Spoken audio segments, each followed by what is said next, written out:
జ్యోతిష్య శాస్త్రం ప్రకారం ఈ డిసెంబర్ 6వ తేదీ శుక్రవారం రోజున కన్యా రాశి వారు ఎటువంటి శుభ అశుభ ఫలితాలను పొందుతారో తెలుసుకోవాలంటే ఈ వీడియోని స్కిప్ చేయకుండా పూర్తిగా చూడండి.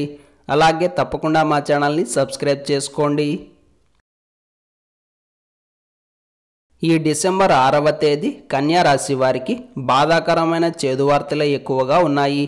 మరీ ముఖ్యంగా కీలకమైన ఈ 3 అంశాల్లో చాలా జాగ్రత్తగా ఉండాలి. లేకుంటే ఈరోజు మీకు అస్సలు ప్రశాంతత ఉండదు.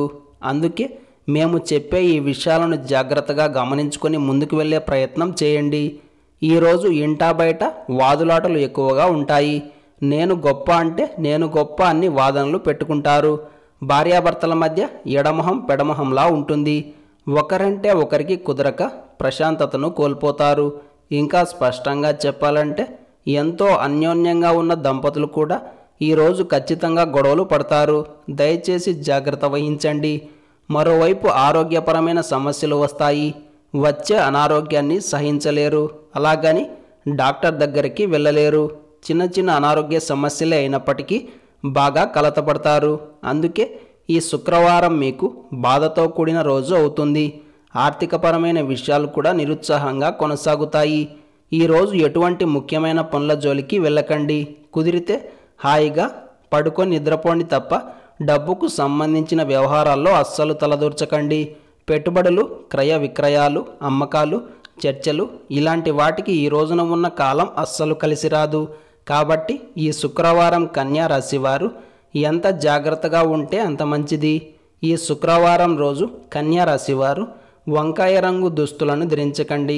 శివకవచ స్తోత్రాన్ని పారాయణం చేయండి. ఈ శుక్రవారం రోజున ఉన్నటువంటి దివ్యమైన తిథి పంచమి, నక్షత్రం శ్రవణ నక్షత్రం, రాహుకాలం ఉదయం 10:30 నుండి 12 వరకు, యమగండం మధ్యాహ్నం 3 నుండి 4:30 వరకు. అలాగే ఈ రోజు యొక్క శుభ సమయాలు మధ్యాహ్నం 1:40 నుండి 2:20 వరకు. సూర్యోదయం ఉదయం 6:33, సూర్యాస్తమయం సాయంత్రం 5:41. ఈ రోజు యొక్క పంచాంగం ప్రకారం నిశ్చితార్థాలకు, వివాహాలకు, గృహ ప్రవేశానికి, అగ్రిమెంట్ల వ్యవహారాలకు, క్రయ విక్రయాలకు, వాహన కొనుగోళ్లకు, నూతనమైన ఔషధాలను స్వీకరించడానికి, లోన్లకు, పరిచయాల వృద్ధికి కాలం అనుకూలంగా ఉంది. అలాగే ఈ రోజంతా శుభప్రదంగా సాగడానికి, అన్ని పనుల్లో విజయం సాధించడానికి మీ ఇంటికి సమీపంలో ఉండే శ్రీ వెంకటేశ్వర స్వామివారి ఆలయానికి వెళ్ళి లేదా రామాలయానికి వెళ్ళి స్వామికి తులసీమాలను సమర్పించి తీర్థ ప్రసాదాలను స్వీకరించాలి. ఇలా చేసిన తరువాత దినచర్యను ప్రారంభం చేస్తే అంతా శుభమే కలుగుతుంది. ఈ శుక్రవారం రోజు పంచమి తీర్థం అనబడే దివ్యమైన రోజు కాబట్టి వీలు కుదిరిన వారు తిరుచానూరులో వెలసిన శ్రీ పద్మావతి అమ్మవారిని దర్శనం చేసుకోండి. ఈరోజు నాగులను పూజించిన వారికి సర్పదోషాలు తొలగిపోతాయి. అలాగే సర్పభయం కూడా పోతుంది.